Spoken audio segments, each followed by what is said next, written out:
भाई पहली बार हैदराबाद मुक्ति दिन सरकारी तौर पर मनाया जा रहा है। आवाज ऐसी होनी चाहिए, कश्मीर से कन्याकुमारी और कच्छ से लेकर कामाख्या तक पूरे देश में आवाज गूंजे। मेरे साथ दोनों हाथ उठाइए और विजय के संकल्प की स्मृति का मुट्ठी भींचे और प्रचंड आवाज से बोलिए, भारत माता की, भारत माता की। मंच पर उपस्थित मेरे मित्र और केंद्रीय संस्कृति एवं पर्यटन मंत्री श्रीमान जी किशन रेड्डी जी, महाराष्ट्र के सम्माननीय मुख्यमंत्री श्रीमान एकनाथ शिंदे जी, कर्नाटक के परिवहन मंत्री जो हैदराबाद कल्याण कर्नाटक क्षेत्र से आते हैं, श्री बी रामलू जी, अजय कुमार भल्ला जी, श्री तपन डेका जी, श्री उमा नंदूरी जी और आज के कार्यक्रम में उपस्थित स्वतंत्रता सेनानियों और वीर शहीद जिन्होंने हैदराबाद की मुक्ति के लिए सर्वस्व बलिदान दिया है, उनके परिवारजनों, प्यारे भाइयों और बहनों, सबसे पहले मैं महाराष्ट्र, कर्नाटक और तेलंगाना की जनता को ढेर सारी हैदराबाद मुक्ति दिन की अनेक अनेक अनंत शुभकामनाएं देना चाहता हूं। मित्रों, आज ही के दिन 1948 में पूरा तेलंगाना, मराठावाड़ा जो महाराष्ट्र का हिस्सा है और कर्नाटक का हैदराबाद कर्नाटक आज ही के दिन स्वतंत्र हुआ था। मैं सबसे पहले ये मुक्त हवा में जो आज भारत का ये ऐतिहासिक और बड़ा हिस्सा सांस ले रहा है, इसके लिए हमारे लौह पुरुष सरदार पटेल को अनेक अनेक प्रणाम कर कर श्रद्धांजलि देना चाहता हूं, क्योंकि सरदार पटेल न होते तो शायद अनेक साल और लग जाते हैदराबाद को मुक्ति दिलाने के। वो सरदार पटेल ही थे जिन्होंने निजाम की सेना और रजाकारों को पुलिस एक्शन से परास्त कर कर इस समग्र प्रदेश को आजादी की सांस लेने का अधिकार दिया था। मैं फिर से एक बार सरदार पटेल को अनेक अनेक लोगों की शुभकामनाओं के साथ, विनम्रता के साथ प्रणाम करना चाहता हूं। मित्रों, जब देश आजाद हुआ 15 अगस्त 1947 को पूरे देश में आजादी का आनंद उत्सव, मंगल उत्सव मनाया जा रहा था। मगर हैदराबाद राज्य, निजाम का राज्य, एक ऐसा राज्य था जिसके भाग्य में अभी भी आजादी नसीब नहीं हुई थी। 13 महीने तक निजाम के रजाकारों की असहनीय यातनाओं को ये पूरा क्षेत्र सहन करता रहा, अन्यायों को सहन करता रहा, अत्याचारों को सहन करता रहा। उसके बाद जब सरदार पटेल ने पुलिस एक्शन लिया, तब जाकर ये हमारा तेलंगाना स्वतंत्र हुआ था।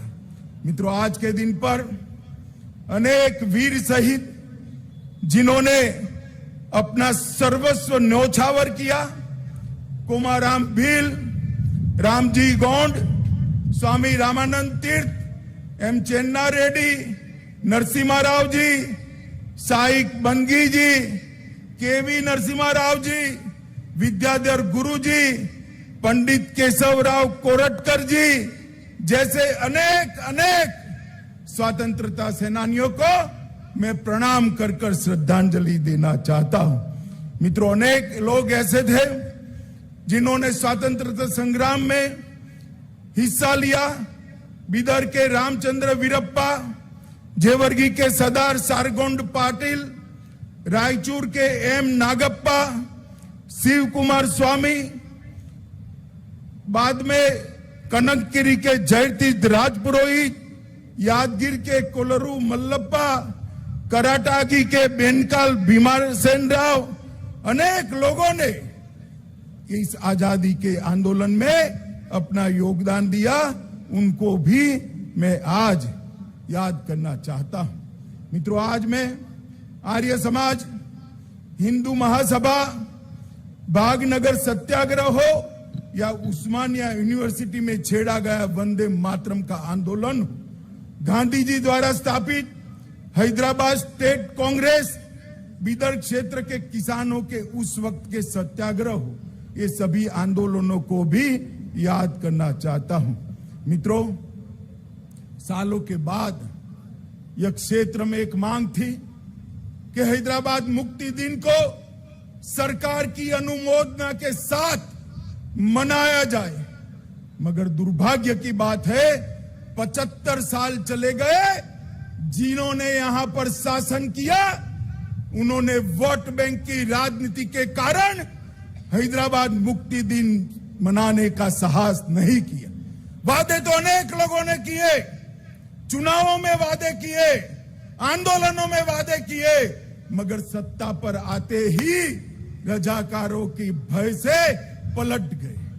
आज मैं भारत सरकार के प्रधानमंत्री नरेंद्र मोदी जी को लाख लाख बधाई देना चाहता हूं, जिन्होंने निर्णय किया कि हैदराबाद मुक्ति दिन को मनाया जाएगा।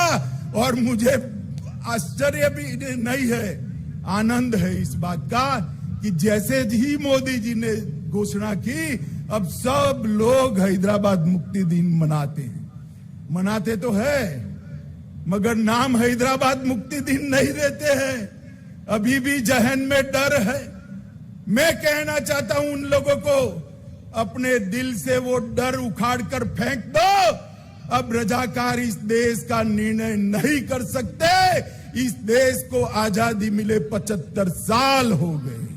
मित्रों, आज मैं फिर से एक बार मोदी जी को बहुत बहुत बधाई देना चाहता हूं, क्योंकि कर्नाटक, महाराष्ट्र और मेरे प्रिय तेलंगाना के सभी जनता की मन की भावना को समझते हुए इन्होंने ये हैदराबाद मुक्ति दिन मनाने का निर्णय किया।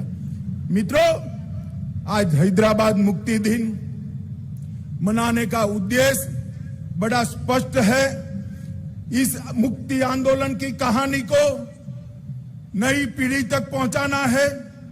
मुक्ति संग्राम के नामी अनामी अनेक योद्धाओं को, शहीदों को जनमानस में पुनर्जीवित कर नई पीढ़ी को देशभक्ति की लौ जगानी है।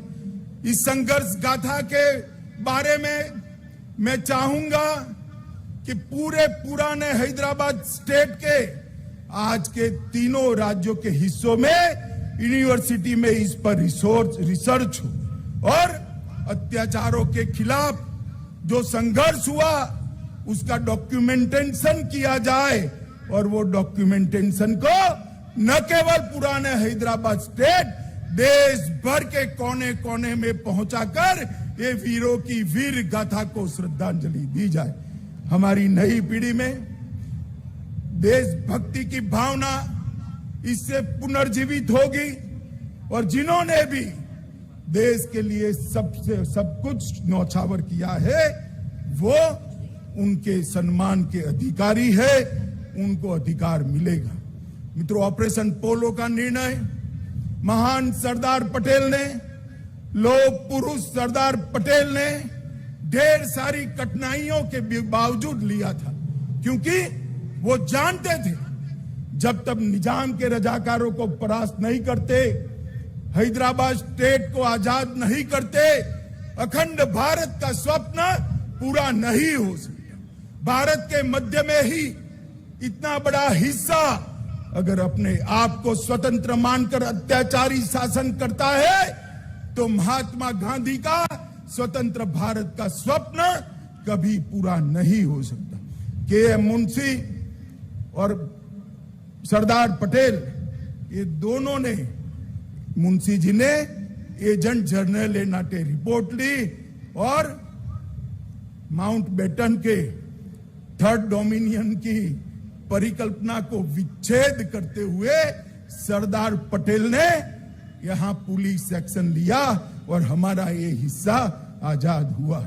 मित्रों, 13 सितंबर से 17 सितंबर 109 घंटे तक अनेक वीर यहां पर शहीद हुए।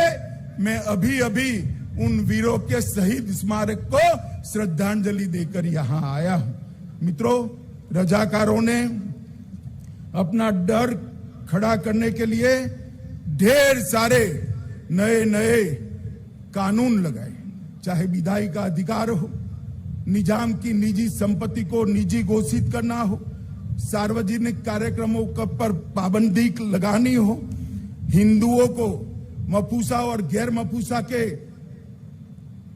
जमीन के अधिकार के कानून से अन्याय करना हो, महान तेलुगु, कन्नड़ और मराठी भाषा पर आक्रमण कर उर्दू माध्यम में ही शिक्षा होना ये आदेश करना हो, उद्योगों का निजीकरण करना हो, सरकारी भर्ती में अन्यायी भर्ती करनी हो या सांस्कृतिक आक्रमण करना हो, हर तरह से ये तीनों राज्यों की जनता को कुचलने का एक निकृष्ट प्रयास निजाम और उनके रजाकारों ने किया था, जिनके खिलाफ हमारे लोगों ने आंदोलन किया था और अंततोगत्वा हम विजयी हुए।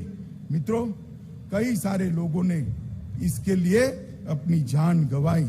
मैं 2-3 घटनाएं जरूर बताना चाहता हूं। परभणी जिले का बूढ़ा गांव, जहां एक कुएं में गांव के 300 लोगों को डालकर कुएं को मिट्टी के तेल से आग लगाकर सभी लोगों को जिंदा जला दिया गया था। इसके साथ बीदर जिले के घोटा गांव में जिस तरह महिलाओं को अपमानित किया गया, आज भी हम नहीं भूल सकते। और मैं अभी तेलंगाना में मेरा बूथ प्रवास था, तब भुंडरामपल्ली गया था, वहां पर भी नृशंस हत्याकांड हुआ था। नरसिम्हा राव जी ने उसको दक्षिण के जलियांवाला बाग के नाम से स्वीकृति देने का काम किया था। ये सारे हत्याकांडों के खिलाफ, अन्यायी शासन के खिलाफ हिंदू महासभा, आर्य सभा और हिंदू जागृति समिति ने केशवराव कोरटकर और वामनराव नाइक जैसे महानुभावों ने महान लोकमान्य तिलक से प्रेरणा लेकर ये आजादी का आंदोलन चालू किया था। मुझे आज बड़ी संतुष्टि है, मोदी जी ने हैदराबाद मुक्ति दिवस को संपूर्ण शासकीय आदेश के अंतर्गत मनाने का निर्णय कर हैदराबाद मुक्ति के आंदोलन को एक प्रकार से स्वीकृति और श्रद्धांजलि देने का काम किया है। मैं मोदी जी को बहुत बहुत साधुवाद देना चाहता हूं और तेलंगाना की जनता को भी कहना चाहता हूं, आज भी जिन लोगों को 17 सितंबर को हैदराबाद मुक्ति दिन बोलने में शर्म आती है, उन लोगों को भी मैं कहना चाहता हूं, ये हजारों लोग जो शहीद हुए हैं, जिसके आधार पर आज आप सत्ता पर बैठे हो, अगर उनको श्रद्धांजलि नहीं देते तो उनके साथ आप द्रोह कर रहे हो। तेलंगाना की जनता को भी मैं कहना चाहता हूं, ये महान तेलंगाना राज्य की रचना जिस उद्देश्य से हुई, सत्ता पर बैठकर उद्देश्यों को जो भूल जाते हैं, जनता ने उनको नहीं भूलाना चाहिए। मुझे विश्वास है मित्रों कि ये जो आज मोदी जी ने परंपरा शुरू की है हैदराबाद मुक्ति दिन मनाने की, ये इससे भी ज्यादा जोर शोर के साथ अनेक सालों तक मनाया जाएगा और हैदराबाद को स्वतंत्र करने वाले सभी स्वतंत्र सेनानियों के शहीदों के सम्मान में यशोगान हर साल गाए जाएंगे। मैं फिर से एक बार पुराने हैदराबाद राज्य के आज के तीनों राज्य कर्नाटक, महाराष्ट्र और ये तेलंगाना के पूरा राज्य के सभी नागरिकों को हैदराबाद मुक्ति दिन की बहुत बहुत बधाई देना चाहता हूं और इनको विश्वास दिलाना चाहता हूं। जिस तरह से मोदी जी ने पूरे देश को सुरक्षित किया है, मोदी जी जिस तरह से देश को समृद्ध करने के रास्ते पर आगे चल पड़े हैं, मोदी जी जिस तरह से भारतीय और भारतीयता को उच्चतम शिखर पर बिठाने के लिए आगे बढ़ रहे हैं, मोदी जी जिस प्रकार से हमारे सभी शहीदों को श्रद्धांजलि देने के लिए आजादी का अमृत महोत्सव मनाए, वो उपक्रम निश्चित रूप से चालू रहेगा और हैदराबाद मुक्ति दिन का मनाना भी निश्चित रूप से चालू रहेगा। कोई मनाए न मनाए, भारत सरकार खुली छाती के साथ, हिम्मत के साथ हैदराबाद मुक्ति दिन मनाएगी। यही बात कहकर मैं मेरी वाणी को विराम देता हूं। फिर से एक बार सभी नागरिकों को तेलंगाना, कर्नाटक और महाराष्ट्र के सभी नागरिकों को अनेक अनेक अनंत शुभकामनाएं देकर मेरी बात समाप्त करता हूं। वंदे मातरम।